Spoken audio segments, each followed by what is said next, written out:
Hello, friends, and welcome to the show. Before we dive into today's topic, I'm going to revisit a recent endo appointment that I just had.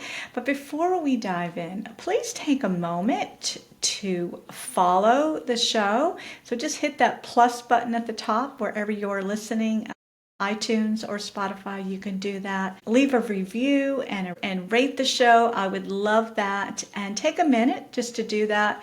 It really does mean a lot. It helps the show grow and to get in front of more people, which is the goal, to reach more women living with diabetes and to give them the support that they need, just like you. So again, I am happy you are here today. I had a recent endocrinology appointment, and and maybe you've listened to me here talk about this. It was just a little over a year ago, that I decided to jump back into a relationship with an endocrinologist. So for years, I was seeing my primary care physician, and she was great, easy to talk to, relate to. She ran the labs I needed, and I really was self-managed, right? It's interesting.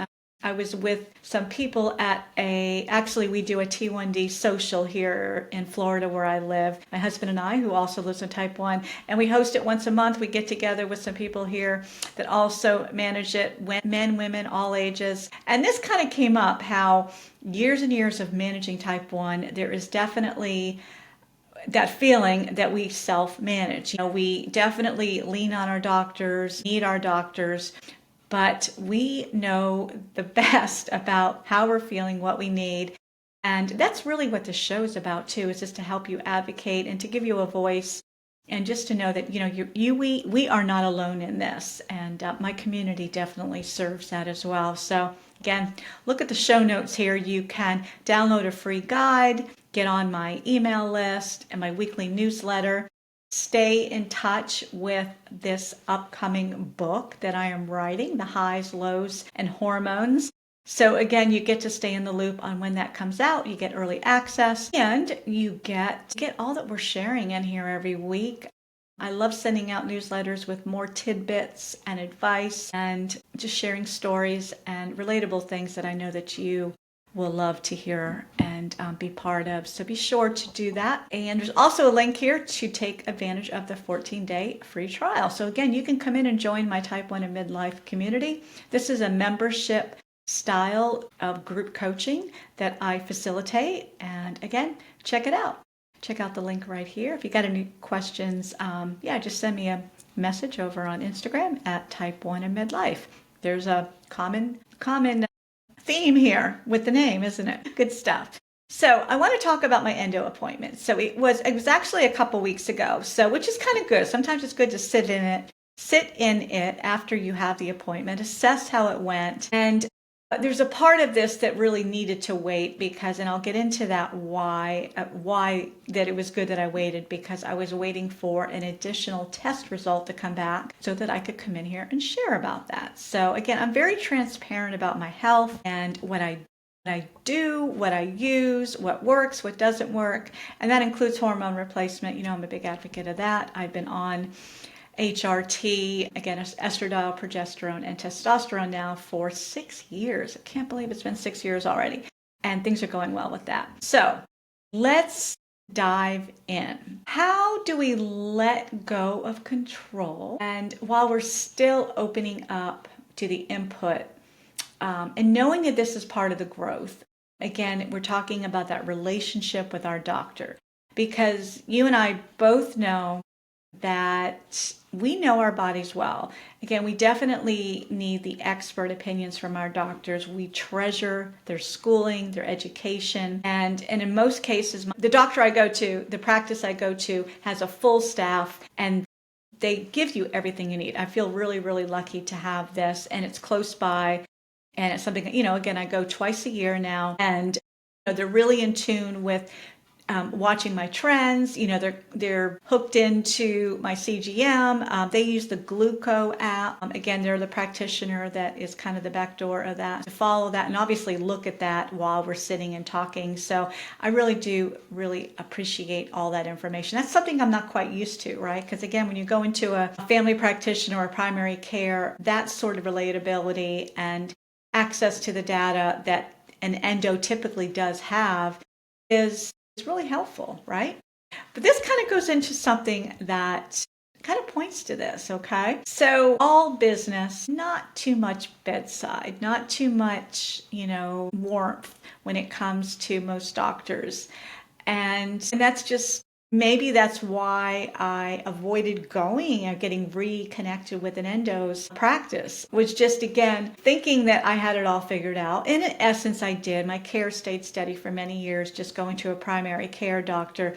But the reason I switched over, again, about a year ago and sought out an endo, and this was somebody close to me, some diabetes, some ladies in the community that were also seeing the same practice, the same doctor's office. So that was, it was a good referral. So that's always good too, when we can ask around and see who they like and who they're having good success with. But I was curious. I was considering getting on an insulin pump, but I knew I would need some help and support around that. And of course, we need somebody that understands how to prescribe that. So that's just kind of part of the game we have to play with our doctors, is we have to go to the experts in order to get things, again, prescribed. And, the Omnipod 5 is, in my case, is what. And her office was very knowledgeable about the pump, immediately connected me with a pump trainer. And she was great. She got me on board easy, and she was accessible and all of that. So I liked that relationship that was built from the very beginning. So I started to see this doctor in August of 2024. And we talked about the pump. I think she was shocked that I've been 42 years still doing daily injections, but not pushy about being on a pump. We just chatted about it.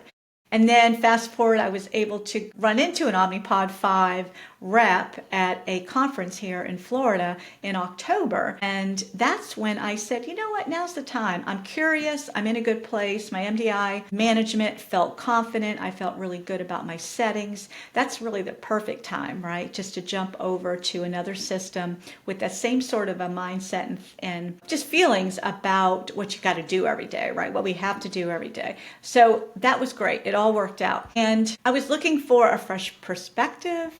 I wanted to be able to help my clients on a different level, being able to relate to them, being on a pump myself. And these are some things I talked to the doctor about too, just letting her know. But back to the doctor. So the relationship dynamic with our doctors is really interesting, isn't it? So her style, again, she's very knowledgeable. She knows the ins and outs of settings, pump, CGMs, all the tools that we use. So that's really refreshing. I never felt like I had to go in and really tell her what I was doing. She knew. She was knowledgeable enough to be pretty in tune with all that. But the office visits are very efficient and very on target. And again, she's going through the checklist. She's going through all of the physical exams, which I think is really good. Something I haven't been doing recently, just because again, there's a protocol with endos to check, making sure that we're going to our eye doctor, making sure that, our immune system is responding well. So all these things that should be happening in that visit with our endo is really important. And sometimes we can kind of lose sight of that when we are just seeing a primary care physician. So I was really happy about that. And she checked my feet. How about that? Haven't had my feet checked in a few years. And again, no reason to be apprehensive about that, or, there was no reason for it to be, top of the list of things to get checked, but that's, that really doesn't matter. So that was good. I passed the tickle test, basically. The one thing I note, and I remember talking to my husband about this later when I went home, is that when she was doing it, this is basically when you're sitting up on the exam table, your feet are out in front of you, and she's like, well, I'm going to be touching you softly with this. It was like a feather type of an apparatus. Just let me know what you feel when you feel it. And during it, I was like, okay, yeah, no problem. And I felt everything, I would say it as I felt it. But wouldn't it have been, again, this is just the way my thinking is, I'm always trying to think of better ways to maybe do these things. If she had asked me to close my eyes, because, you can look down and cheat and see that she's touching your foot and say, yeah, I feel that, I feel that. But if she had said, close your eyes and raise your hand if I am touching your feet, that really to me would have been a better test. But anyway, in hindsight, it's just a little feedback. Maybe next time that might be something you bring up to your doctor. And I'd be curious if that's the way that they check your feet, how exactly they do that, just to just to confirm that, that we have feeling, there is no nerve damage in our feet and, in our limbs, which can be something we definitely have to keep an eye on. Okay, so the foot test. Yes, I did like that. That was cool. And I went into this appointment. Okay, I'm going to start on the high end, the good end, because, this is what appointments are. They come in, they look at your data, they look at your time and range, look at your A1C. Isn't that seem to be the top thing that they're looking at? So the wins that I had, which I'm happy about for sure. So my A1C compared to So my prior appointment with her was, I want to say it was March or April. So it was about 6 months earlier. So I was at 6.4 with an A1C. And on this time around, I was 6.1, which great improvement. And I know exactly why that happened. I really do, because I was struggling in those 3 or 4 months starting on the pump. And if you remember, I was in the auto mode for a long time, trying to make that work. And my averages overnight and early morning were above my target range. So that target average of say 150, 160, this is milligrams per deciliter, it was pushing my A1C a little higher. Again, it's in retrospect. 6.4, 6.1, they're both good numbers, definitely acceptable for somebody like myself, 43 years with type 1.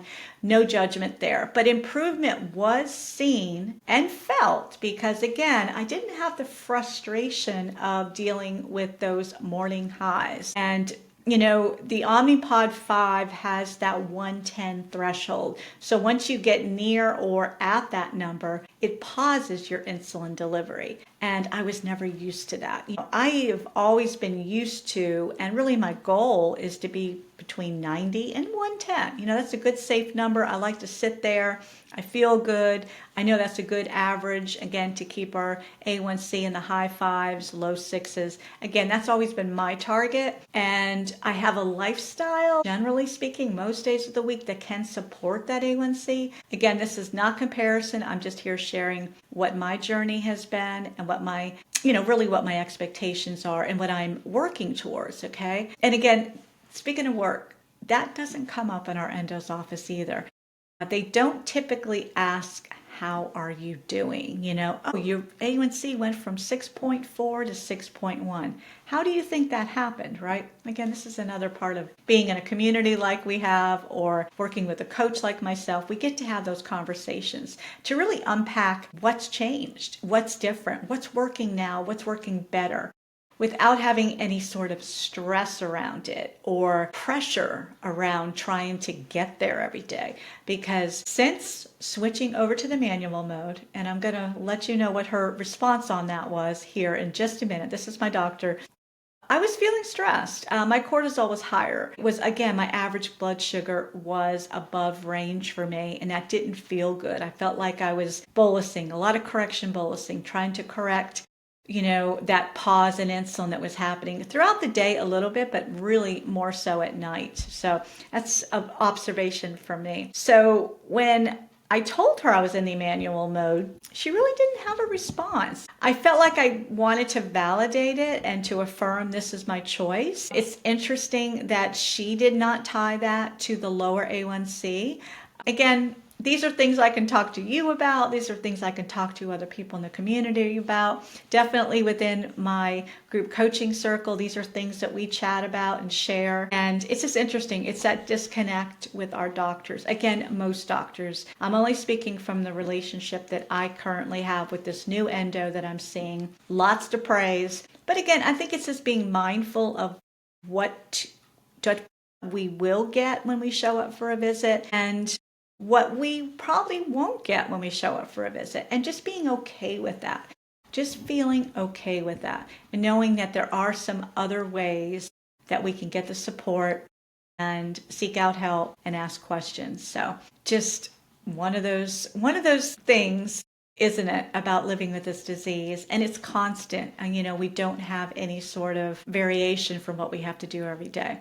So my expectation, again, when I was going in, I had other things going on. I see another practitioner for my hormones locally where I live, and I just saw her a week prior, so I was getting all this done at the same time as far as my labs and the information, observing what's changed, what's different. My hormone levels looked great. So again, my estrogen, progesterone, testosterone, they were good. They were all dialed in. Everything was going good. My gut health has been better than ever.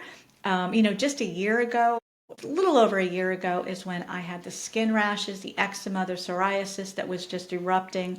Again, something else, doctors don't point to inflammation and gut bacteria issues, which is what I had. And the only question that she asked when she was going through all the medications that I was on the prior year, the medicated creams, the steroid creams, all these things that I was prescribed by a dermatologist is, oh, are you still taking that? Is that still something you have to use? And I'm like, no, not anymore. The gut is healed. And that was obviously treating the symptom of my skin rashes as I was transitioning into that healing process. But again, there's that disconnect, not putting where I was, where my health was, where my gut health was, and those symptoms I was experiencing, and how obviously those creams were temporary. It's not something that I need or will continue to need, as she's going through my prescription list and asking me if I need refills. And I'm like, absolutely not. Happy to say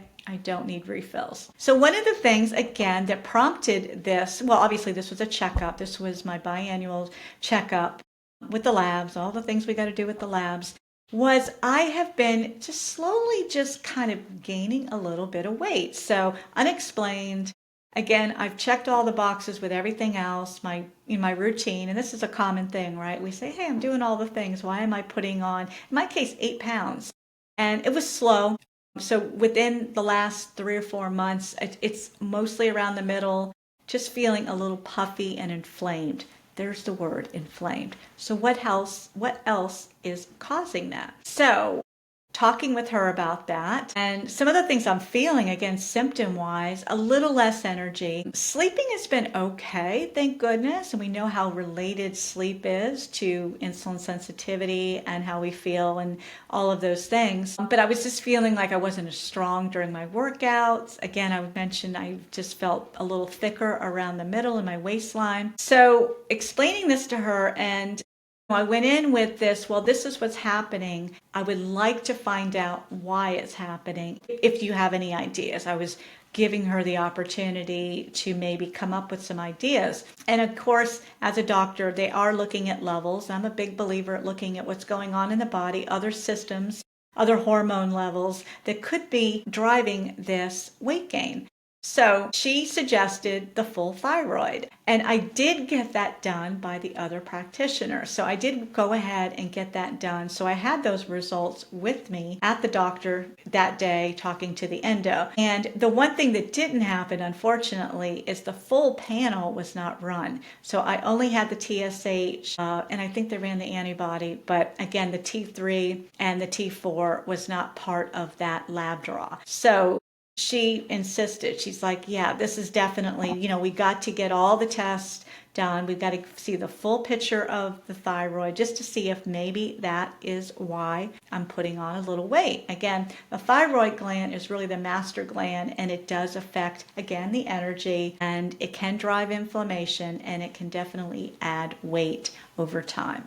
So that's what we did. So I ended up walking out that day with just a partial picture. So I didn't have the full picture of really what my thyroid was doing, but she agreed that we would look at that and that we would just go back and forth with messages on the portal. So I wouldn't have to come back for another visit, thank goodness, that she was willing to run the tests and that she would give me her evaluation via my patient portal.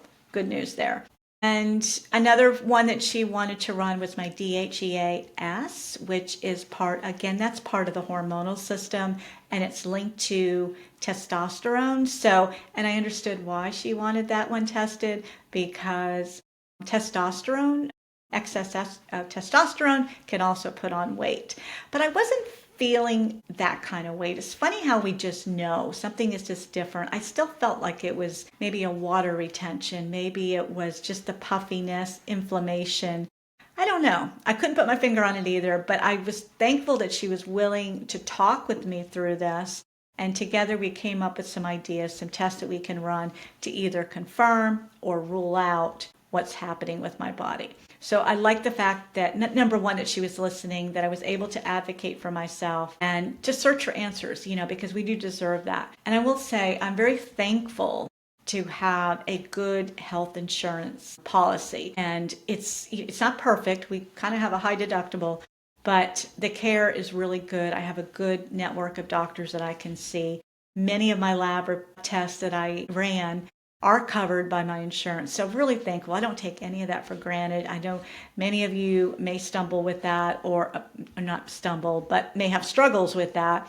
And I know how much that causes more stress. It's interesting. I got a bill a couple months ago from Quest, the lab that we get our labs drawn on, and it was like a $700 bill. I was like, whoa, what's this? These are tests that I've always had done. Why is it suddenly not covered? So again, that took time on the phone. I had to figure out why. And it turns out my prescriber actually typed my birth date in wrong. So instead of 7/10, they wrote 7/1, July 1st. And all I needed to do was correct the birth date because they didn't recognize me as a patient on the policy. So in retrospect, it's good that they're auditing it that way and that they're making sure it was me that got the labs done and not somebody else. But again, it took a phone call. It took a little bit of advocating to get that cleared up and obviously save me some money. So bravo for that. So I left the visit that day feeling pretty good. Again, my A1C came down. She took about 20-25 minutes sitting with me, not only doing the physical exam, but talking through all that I had just mentioned. And we did talk about my settings, and she did not try to talk me out of the manual mode. I think I really did communicate how well it's working. I think she saw the proof in my, my averages and my trends, that there was no reason. I think a lot of doctors they're kind of trained the way the pharmaceutical and these insulin pump companies and all of that want them to know and to advocate for. On Omnipod 5, it's rare to be using that manual mode. I'm definitely, again, I don't know the stats. I don't know how many of us are doing the manual mode. And if you are, send me a message. I would love to hear what your experiences is. And we talked through my settings, my basal rate, and I did tweak a few things just to kind of ease it up a little bit because I'm waking up a little low than I need to be. So again, easy things to do. And she was very hands-on at doing that, showed me how to do it, reminded me how to get inside the pump settings and to do that. So really, really happy about that. I walked away feeling heard. Now, on a side note, when I did, and I didn't even mention this, is really actually the, kind of the point of this not understanding us as women and what we're experiencing, is the disconnect with hormones. So when I was explaining to her about my weight gain, she knows I'm in menopause, and her response was, well, you're getting older and you are in menopause. Like, what do you expect? It's going to happen. And that's when I went down the road of explaining all the things that I am doing. I had to reiterate that I am on hormone replacement, that did make the difference when I was having these same symptoms back in the day, in perimenopause days. This is before I had started working with her as a doctor. So again, the conversation kept going around like that. But I think she got the idea that, yeah, I do know my body. I understand my body. And again, hormones may be part of it as we continue to look into this. And my thyroid, just to give you the end result, so this came back just about 4 or 5 days ago as I'm recording this. My thyroid is in good levels. So, and I had a chance to look at those as well because I like to look at my own labs, just like I look and observe my clients' labs just to give them some feedback and some things to look close at, understand what we're looking at and what it means and when to ask further questions. So, like she said, or the feedback she gave me and looking at them myself, yeah, my thyroid looks good. There's no reason that that would be causing me some weight gain. So here we are. The only other little thing that I have done just to adjust, again, I am just trying to take a step back, relax, take more deep breaths. So I'm trying to follow my own advice that we give here on the show and just enjoy life a little more or a lot more. So I have been working on doing some more outside activity, enjoying nature. We just got back from a trip in Tennessee, my husband and I, just enjoying just the beauty that God has created and that we get to take time to soak up, enjoy, and help nourish us, again, from the inside out, because everything starts with our thinking and our relationship with ourselves, relationship with this disease, and to just breathe through that. So I think there's this misconception that I am on here and that I know it all, that I do everything perfect. Well, that couldn't be further from the truth, because just like I shared with you, there are doctor visits and lab results that I have to ask questions about as well. We're all works in progress and we're always learning, adjusting, and then we're learning some more and adjusting some more. So that's life, and that's definitely life with diabetes for sure. Yes. So I hope this has encouraged you. And my upcoming book is going to have, again, one of my contributors is Dr. Vanessa Severo. And I'm so excited because not only does she specialize in hormone health and menopause care, she also lives with type 1 diabetes, so she gets it. So her perspective and not only her education and her expert advice is obviously going to be in the book, but she's also going to be sharing about these doctor visits. And she herself, a doctor, knows how important and what we should be doing, giving us advice around that doctor visit and how to advocate for ourselves. I think that's the number one thing that we can do, and this is what this book is going to do. It's going to give you that guide that you can have from here until there might be a cure. We don't know about that, but we'll see if that happens in our lifetime. But just that guidebook, because hormones impact everything from our first menstrual cycle all the way until we leave this earth and all that's happening in between. And that's the purpose of this book, is to give you that information that you can rely on and lean on and further your conversations with the doctor, and to get what you need, to not settle and to not be told, well, you're getting older, it's part of aging, you're going to gain the weight, you're going to start to feel lousy. No, it doesn't have to be that way, and we can influence those decisions the best we can and to rewrite the script, right? Because aging with diabetes does not mean we have to suffer or to do without, for sure. So the visit I had wasn't warm and fuzzy, but it was productive, and I left feeling heard and validated, even despite the aging, menopause, weight gain fiasco. We can't expect every doctor to get all sides of us and understand all of us and what we're going through. But we can still show up informed, empowered, and collaborate and to collaborate with our doctors. Again, they are there to help us. We just got to figure out at what capacity, and like in this case, how can we help inform them so that they can learn more about us to help not only us, but other patients. So yeah, it's a give and take for sure. It just didn't seem like the right timing. I'll probably bring her a copy.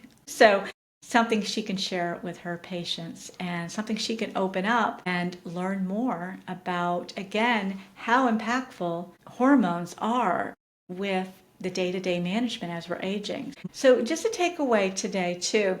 So I'm going to encourage you, before your appointments, to track your symptoms. I think it's really important. That's what I did with my weight gain issues or questions. But looking at your energy levels, new things that you're feeling that didn't make sense the last time you saw the doctor, and being mindful of your sleep, your mood, how your relationships are.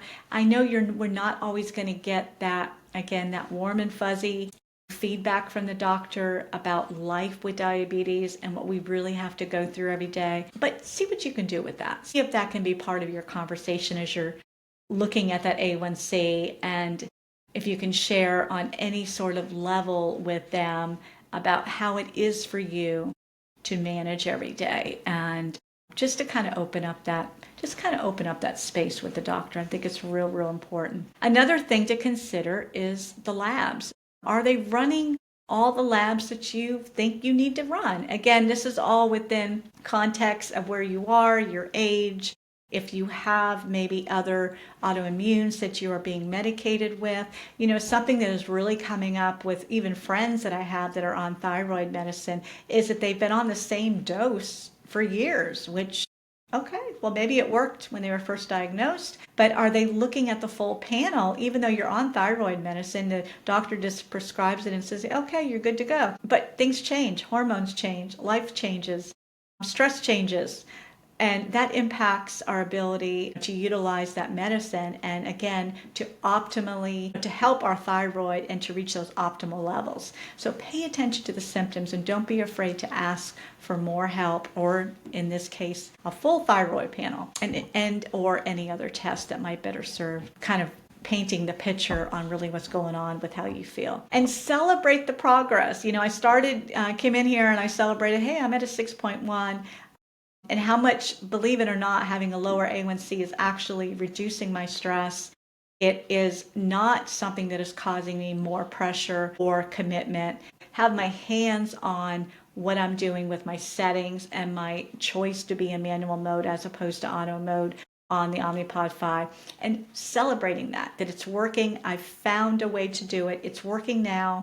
We'll continue to monitor it. We're always assessing and, just kind of getting that feel for it. So again, there is no perfect anything or delivery system or, whatever, but just celebrating where we are and celebrating all the work that we are doing every single day, every hour. And just a reminder, if you need a community to help you better guide your doctor visits, you need a space to come in to talk with other women, my Type 1 and Midlife community is a perfect place to start. And you can come visit a group session. We meet on Zoom every Monday at 1 p.m. Eastern. And if you decide to come join us, check us out, you can join the membership.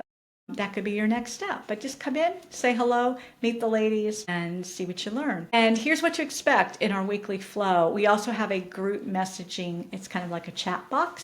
And on Monday, we have a check-in, and there's always a kind of a point around not only the practical steps of managing diabetes and menopause and hormones, but also the emotional attachment that goes with that, and just staying motivated and reflective and learning as we're going. And we do this in the community. So we do that intention, setting that intention on Monday morning. Then we have a midweek insight, kind of a check-in, checking in with myself, and just kind of looking at our mindset. And again, there's weeks that we have more to say, but just knowing that the community is always there when we need each other.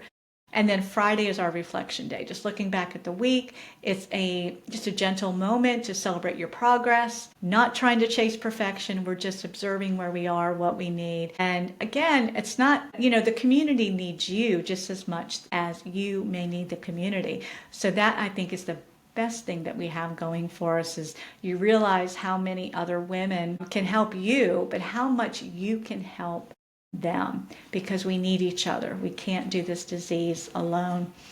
And, the structure of the group, it's very light, it's positive, it's actionable, and it's grounded in self-compassion, not only for ourselves, but one another, especially when life and glucose feel unpredictable, right? So just something to leave you with today. Our doctors don't define our care.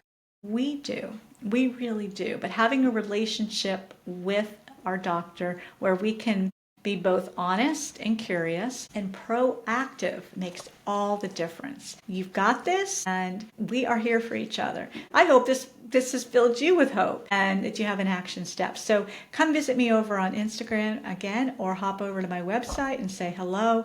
I look forward to hearing from you, and tell me about your next endo appointment or your past endo appointment, and what your experience is, what your hopes are for that relationship with your doctor, or maybe you're searching for a doctor. That might be something else that might be new on your plate, but come share with us. We would love to hear. And you have an amazing day. I appreciate you being here, and to share this show with other ladies in the type 1 diabetes community. And until next time, bye for now.